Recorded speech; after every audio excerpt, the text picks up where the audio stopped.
Bismillahirrahmanirrahim. Assalamualaikum warahmatullahi wabarakatuh.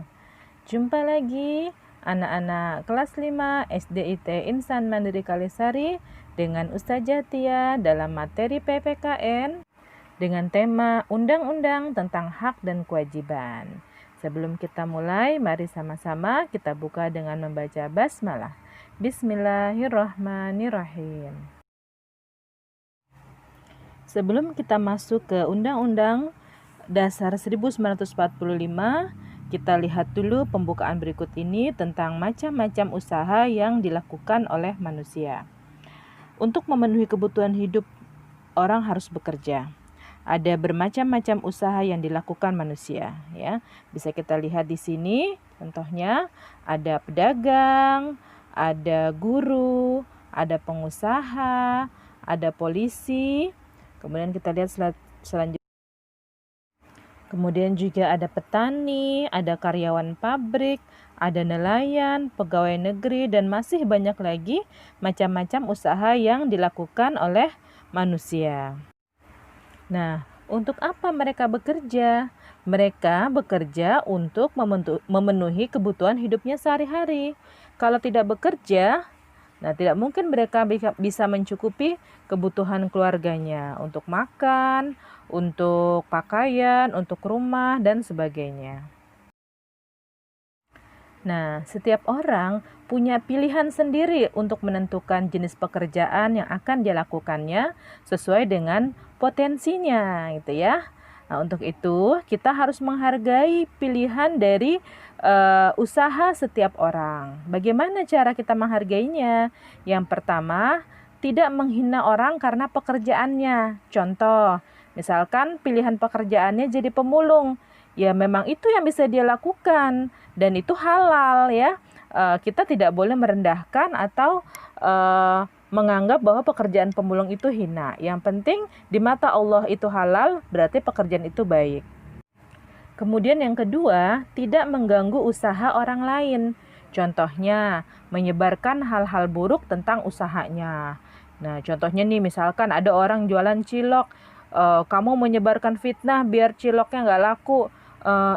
Dia bikin ciloknya pakai kaki, nguleknya misalkan. Padahal kamu tidak melihat dengan kepala mata kamu sendiri. Nah, kita nggak boleh seperti itu ya.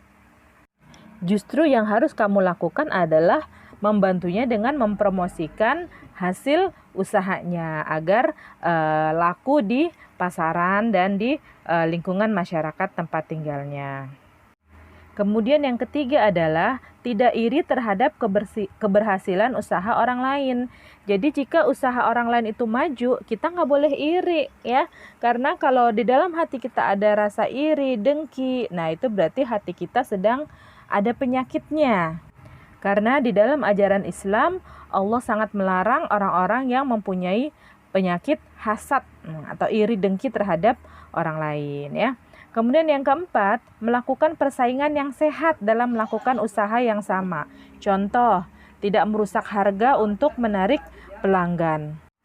Jadi, jika kamu punya usaha yang sama dengan teman kamu, tidak boleh saling menjatuhkan ya. Misalnya, kamu sama-sama menjual cabai ya. Cabai harganya saat itu 20.000 per kilo. Nah, kamu ingin menjatuhkan usaha teman kamu, maka kamu menjualnya dengan harga 10.000 per kilo. Padahal kamu rugi gitu ya. Demi kamu melakukan persaingan sehingga barang teman kamu itu nggak laku, maka kamu menjatuhkan harga yang sebenarnya kamu sendiri juga rugi gitu ya. Nah, kemudian yang kelima, jika sudah berhasil, kita sebaiknya membantu usaha orang lain ya. Jadi, ketika kita sudah berhasil dengan usaha kita, kita nggak boleh sombong ya. Kita harus membantu usaha teman kita, bagaimana usaha teman kita itu bisa berhasil seperti usaha kita. Jadi, saling bantu-membantu.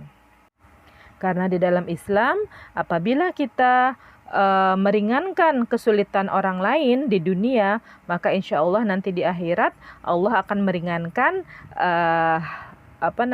kesulitan kita ya, insya Allah seperti itu. Nah, sekarang kita lihat Undang-Undang Dasar tahun 1945 tentang hak dan kewajiban di bidang ekonomi ya. Dalam bidang ekonomi, warga negara Indonesia mempunyai hak dan kewajibannya ya. Yang pertama adalah hak memperoleh jaminan kesejahteraan ekonomi. Misalnya dengan tersedianya barang dan jasa keperluan hidup yang terjangkau oleh daya beli rakyat. Jadi pemerintah itu harus mengatur harga agar bahan-bahan pokok atau sembako itu tidak terlalu mahal. Jadi pemerintah harus menentukan harganya, harga belinya. Jadi tidak sembarangan orang-orang pasar menentukan harga, itu sudah ditentukan oleh pemerintah itu ya. Kemudian hak yang kedua adalah hak dipelihara oleh negara untuk fakir miskin dan anak-anak terlantar ya. Jadi fakir miskin dan anak terlantar itu dipelihara oleh negara ya, dalam dinas sosial ini diaturnya. Jadi pemerintah harus menjamin kesejahteraan para fakir miskin dan anak-anak terlantar, misalkan dengan kartu Jakarta Pintar ya, kemudian dengan kartu pekerja, dan masih lagi tunjangan untuk para lansia yang duafa dan sebagainya ya. Insya Allah itu sudah dilakukan oleh pemerintah kita ya. Nah, kemudian kewajibannya apa? Kewajibannya adalah bekerja keras dan terarah untuk menggali dan mengolah berbagai sumber daya alam. Ya, jangan mentang-mentang kita sudah dipelihara oleh negara, misalkan fakir miskin ini, lalu akhirnya mereka menjadi malas bekerja. Tidak boleh ya. Kita harus tetap semangat bekerja keras ya, gali potensi yang ada karena Indonesia ini sangat kaya sekali dengan sumber daya alamnya. Jadi kalian harus berusaha semampu kalian sesuai dengan potensinya masing-masing. Kemudian yang selanjutnya adalah kewajiban dalam mengembangkan kehidupan ekonomi yang berasaskan kekeluargaan dan tidak merugikan kepentingan orang lain. Ya, contohnya apa? Kita mengembangkan kehidupan ekonomi yang berasaskan kekeluargaan. Ya, kalau kita misalkan jualan, kita harus menjual barang-barang yang bagus kualitasnya dan juga harganya tidak terlalu mahal sehingga tidak merugikan orang lain ya. Jangan menjual barang yang tidak bagus, sudah itu harganya mahal pula ya, malah akhirnya merugikan orang lain ya. Kemudian yang selanjutnya adalah kewajiban membantu negara dalam pembangunan. Misalnya apa? Membayar pajak tepat waktu ya. Misalkan kamu punya kendaraan bermotor. Nah, setiap tahun kamu harus membayar pajak karena pajak yang kamu bayarkan itu akan digunakan oleh pemerintah dalam pembangunan fisik ya, negara Indonesia ini. Seperti itu ya. Nah, untuk detailnya kita lihat di sini bunyinya ya. Bunyi dari Undang-Undang Dasar 1945 pasal 27 ayat 2. Bunyinya adalah tiap-tiap warga negara berhak atas pekerjaan dan penghidupan yang layak bagi kemanusiaan ya. Jadi dalam pasal 27 ayat 2 ini hak dan kewajiban kita adalah yang pertama, haknya mendapatkan pekerjaan dan penghidupan yang layak. Jadi setiap warga negara Indonesia itu berhak mendapatkan pekerjaan ya, dan pemerintah harus membantu ini gitu ya, mengarahkan dan tentunya sesuai dengan potensi dan kemampuan dari masing-masing kita sendiri ya. Nah, kewajiban kita apa? Ya kita harus bekerja keras ya, jangan hanya mengandalkan pemerintah ya. Kita harus buka usaha atau berwira swasta dengan berdagang dan sebagainya ya, seperti itu. Kemudian selanjutnya Undang-Undang Dasar 1945 pasal 33 ayat 1. Bunyinya adalah perekonomian disusun sebagai usaha bersama berdasar atas asas kekeluargaan ya.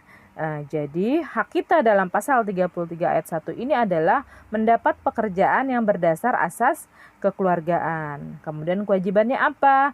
Yaitu membangun usaha bersama yang berasas kekeluargaan. Contohnya apa? Misalkan mendirikan koperasi ya, di mana koperasi itu dananya itu berasal dari simpanan para anggotanya. Jadi di situ tersedia keperluan sehari-hari di mana anggotanya bisa membeli barang-barang kebutuhannya sehari-hari dengan harga yang sangat murah ya, seperti itu.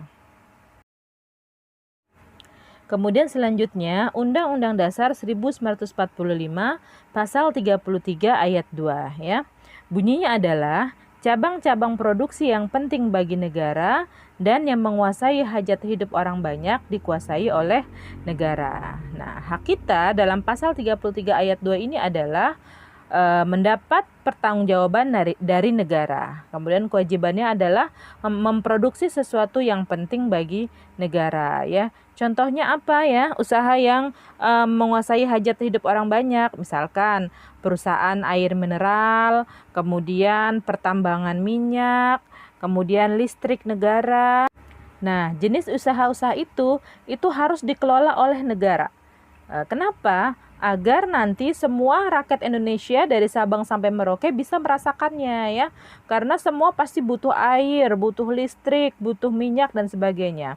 Kalau itu dikelola oleh swasta, oleh pribadi, maka bisa jadi nanti dikuasai oleh satu orang saja, sehingga banyak orang yang tidak bisa memanfaatkan air, kemudian listrik, minyak dan sebagainya ya. Makanya itu menjadi tanggung jawab pemerintah untuk mengelolanya agar kita semua mendapatkan kebutuhan tersebut secara adil dan merata ya. Kemudian selanjutnya adalah Undang-Undang Dasar 1945 Pasal 33 ayat 3. Bunyinya adalah bumi dan air dan kekayaan alam yang terkandung di dalamnya dikuasai oleh negara dan dipergunakan untuk sebesar-besarnya kemakmuran rakyat ya. Jadi hak kita adalah mendapatkan jaminan kemakmuran dari negara. Dan kewajiban kita adalah menjaga kelestarian sumber daya alam ya. Tadi hampir ada hubungannya tadi dengan pasal 33 ayat 2 ya. Jadi segala yang dibutuhkan oleh rakyat ya, untuk seluruh kemakmuran rakyat itu memang harus dikelola oleh negara ya. Nah, jadi setelah dikelola negara, maka distribusinya akan merata ke seluruh Indonesia. Jadi seluruh rakyat Indonesia dapat merasakan manfaat dari kebutuhan tersebut. Nah, kewajiban kita apa? Yaitu menjaga kelestarian sumber daya alam ya. Jangan dieksploitasi secara besar-besaran. Ambil saja seperlunya ya, seperti itu. Nah, selanjutnya adalah Undang-Undang Dasar 1945 Pasal 33 ayat 4. Bunyinya adalah perekonomian nasional diselenggarakan berdasar atas demokrasi ekonomi dengan prinsip kebersamaan, efisiensi berkeadilan, berkelanjutan, berwawasan lingkungan, kemandirian, serta dengan menjaga keseimbangan, kemajuan, dan kesatuan ekonomi nasional ya. Nah, hak kita di sini adalah mendapat pekerjaan yang layak gitu ya. Dan kewajiban kita apa? Menjaga keseimbangan dan kesatuan ekonomi nasional. Masih ada kaitannya dengan pasal sebelumnya ya. Jadi warga negara Indonesia berhak untuk mendapatkan pekerjaan yang layak.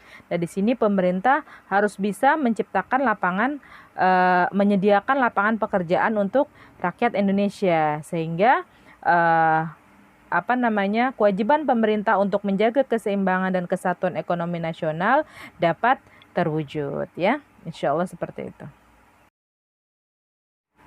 Nah, kemudian yang terakhir adalah Undang-Undang Dasar 1945 Pasal 34 ayat 1 yang bunyinya adalah fakir miskin dan anak-anak terlantar dipelihara oleh negara ya. Tadi di awal sudah Ustazah jelaskan bahwa hak kita adalah mendapatkan pemeliharaan dari negara. Kemudian kewajiban kita adalah bekerja untuk meningkatkan perekonomian dengan mengurangi jumlah fakir miskin. Nah, di sini tentunya kita tidak ingin ya hidup menjadi orang miskin ya. Kita kan pengennya hidup berkecukupan, berkemampuan. Untuk itu, kita juga harus membantu pemerintah dalam menciptakan lapangan pekerjaan ya. Yang sederhana saja, misalkan dengan berdagang ya. Ustazah pernah lihat nih di tayangan televisi ya, ada seorang siswa yang dia membuat manisan ya, kemudian manisannya itu dijual secara online maupun offline, kemudian keuntungannya dipergunakan untuk membeli kuota untuk belajar. Nah, ini kreatif banget gitu ya. Ini Ustazah setuju sekali gitu ya. Mudah-mudahan anak-anak pun punya ide atau inisiatif bagaimana caranya bisa melakukan sesuatu yang bisa meringankan orang tua dalam membeli kuota misalkan. Misalkan bunda kamu pandai membuat donat gitu ya. Nah, kamu bantu tuh bundanya untuk berjualan di online, jualan donat atau jualan puding gitu ya. Nah, nanti kamu pasarkan nih ke teman-teman kamu nih, kan kamu punya grup nih ya, punya grup level 5 misalkan. Nah, kamu bisa berjualan di situ untuk membantu orang tua kamu membeli kuota. Ya, insya Allah seperti itu ya anak-anak ya. Mudah-mudahan dapat dipahami dan mudah-mudahan anak-anak selalu sehat, selalu bahagia ya. Jika ada hal-hal yang ingin ditanyakan, kalian boleh menghubungi Ustadz dan Ustazah masing-masing. Dari Ustazah Tia cukup ya. Salam sayang penuh cinta. Wassalamualaikum warahmatullahi wabarakatuh.